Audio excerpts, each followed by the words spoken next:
The silent killer. You might have heard it referred to in this way, this toxin I'm going to talk with you about today. It's mold, and it's so serious and so nuanced that I'm actually doing a short series on it. And when we're done, you're going to know what the most toxic molds are, how to spot them, where they live, what you can do to find out if you have mold in your home and what type you have, and then what to do if you're exposed to it. This is for you and your pets, how to detox. So let's dive in with part one. There are 5 different categories of mold, toxic mold, and they are Penicillium, and I'm going to refer to my notes because there's lots of info. Penicillium, Fusarium, Stachybotrys, Aspergillus, and Cladosporium. Let's break them down one by one briefly. Stachybotrys is known as black mold. We've all heard of this. It can be black or it can be greenish black in color. They produce mycotoxins, these little tiny particles that attached to small things are very easy to inhale. And because they are very easy to inhale, they can make us very, very sick. So surfaces include cardboard, gypsum boards, ceiling tiles, wood, been linked to severe illnesses, especially in young infants, in children, in the immunocompromised, seniors, our senior pets. In severe cases, it can produce things like cognitive difficulties, anxiety, depression, gastrointestinal issues, neurological issues like brain fog, memory issues, mood disturbances. The next is Penicillium. Penicillium has 200 known species. The purpose of Penicillium really is to spoil, to cause food and other perishables to spoil. You might have seen it at the back of your refrigerator. The color is blue-green, and it can be found on things like walls as well, wallpaper, floors, and carpets. The next, and also Penicillium can cause things like fungus on our fingers, toenails, hay fever and allergic symptoms, and even asthma. Cladosporium is next. That's one of the most dangerous molds. Colors can be green, brown, black, gray.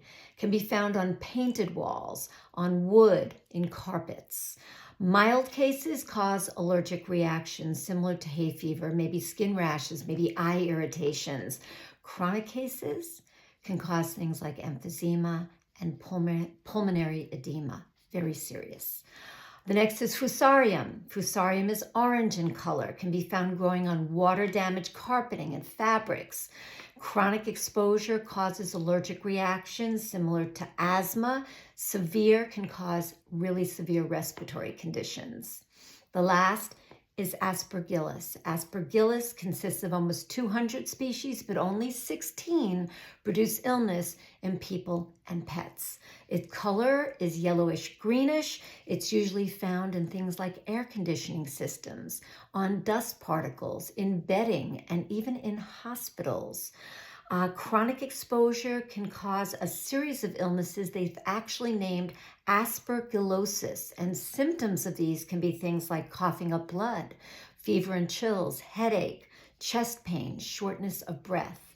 Now there's a 6th type, but it's not a mold. Technically, it is a bacteria, but it presents like mold because it has spores and it grows like a fungus. It's called actino, short for actinomycetes, and it is very dangerous. You can't see it with the naked eye, so it's even more insidious. And it's found in places like leaky windows, basements, attics, these damp places. With chronic exposure, it causes opportunistic infections in places like the lungs, skin, mouth, especially in immunocompromised people and animals. So let's do a recap. What did we cover today? We covered the 5 different types of mold: Stachybotrys, Penicillium, Cladosporium, Fusarium, and Aspergillus. We know the colors of each, where they generally can be found, and what illnesses they can create in us and our pets. And we've covered a bacteria that presents as mold called actino, and that you can't see it with the naked eye, and what type of illness it can present. In part 2, we're going to look at ways to identify the best ways to test for mold in your home, what you have, and what you can do about it. So stay tuned, and to all our best health.